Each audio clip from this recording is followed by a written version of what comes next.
இந்த போதை வஸ்துகள் மூலமாக யார் யார் பயன்பெறுகின்றார்களோ அல்லது லாபம் பெறுகின்றார்களோ தெரியாது.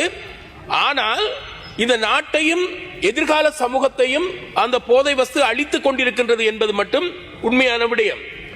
கிளீன் ஸ்ரீலங்கா, போதையற்ற தேசம் என்கின்ற எண்ணக்கருக்கள் அல்லது அந்த சிந்தனைகளை எடுத்துக்கொண்டால் இந்த நாட்டில் போதை இல்லாத ஒரு சுத்தமான தேசத்தை உருவாக்க வேண்டும் என்கின்ற சிந்தனை காணப்படுகின்றது. அதற்கு ஏற்ற விதத்தில் இந்த போதைகளற்ற தேசம் அல்லது கிளீன் ஸ்ரீலங்காவை உருவாக்குவதற்கான செயற்பாடுகள் அமைய வேண்டும் என்பதை நான் இந்த இடத்தில் சுட்டிக்காட்ட விரும்புகின்றேன். இன்னொரு விடயத்தை சொல்லியாக வேண்டும். கடந்த பிரதமர் நரேந்திர மோடி அவர்களை எடுத்துக்கொண்டால் அவர் குஜராத் மாநிலத்தில் 2-3 தடவை முதலமைச்சராக இருந்திருக்கின்றார். அவர் முதலமைச்சராக இருக்கின்ற காலத்தில் அந்த மாநிலத்தில் போதைகள் இல்லாத ஒரு மாநிலத்தை உருவாக்கி இருக்கின்றார். அதன் மூலமாக அவர் பெயர் பெற்றிருக்கின்றார். அந்த உயர்ச்சி அல்லது அந்த பெருமை காரணமாக அவர் 2 தடவை இப்போது பிரதம மந்திரியாக இருந்து அடுத்த தடவையும் அவர் பிரதமராக வரக்கூடிய வாய்ப்புகள் இருப்பது போல் தெரிகின்றது.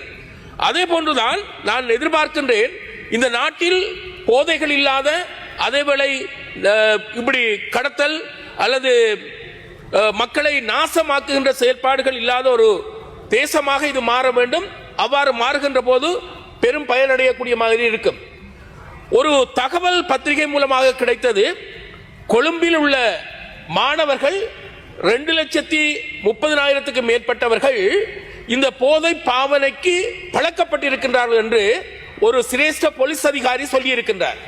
ஆகவே பாடசாலை சமூகத்தை அளிக்கக்கூடிய விதத்தில் இந்த போதை பொருள் பரிவர்த்தனை உயர்ந்திருக்கின்றது என்றால் இதற்கு கடந்த கால அரசாங்கங்கள் கட்டாயமாக பொறுப்பு கூற வேண்டும்.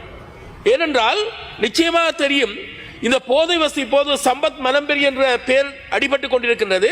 அவரை பொறுத்த மட்டில் இந்த போதை வஸ்து விடயத்தில் ஒரு ஜாம்பவானாக இருந்திருக்கின்றார். அது மட்டுமல்ல, ஒரு பாதாள உலக கோஷ்டியோடு இணைந்தவராக இருக்கின்றார். ஜனாதிபதி பாதுகாப்பு பிரிவில் இருந்திருக்கின்றார். ஒரு புலனாய்வு துறையில் இருந்திருக்கின்றார். ரவிராஜ் கொலையிலும் கூட சம்பந்தப்பட்டிருக்கின்றார். இப்படிப்பட்ட ஒருவர் அரசியல்வாதிகளோடும் நெருக்கமான தொடர்பை ஏற்படுத்தியிருக்கின்றார் என்றால் இந்த போதை வஸ்து எந்த அளவுக்கு அரசியலுக்குள்ளும் ஊடுருவி இருக்கின்றது என்பதை நாங்கள் அறியக்கூடியதாக இருக்கின்றது. இப்போது நாங்கள் இன்னுமொரு விடயத்தை சொல்லி ஆக வேண்டும். ஒரு காலத்தில் நாங்கள் விடுதலை புலிகள் காணப்பட்ட காலத்தில் அவர்களை பயங்கரவாதிகள் என்றுதான் ஆளுந்தரப்பினர் கூறிக்கொண்டிருந்தார்கள். ஆனால் மட்டக்களப்பை எடுத்துக்கொண்டால் அங்கு எழுவான்கரை, படுவான்கரை என்று 2 பகுதி காணப்பட்டது.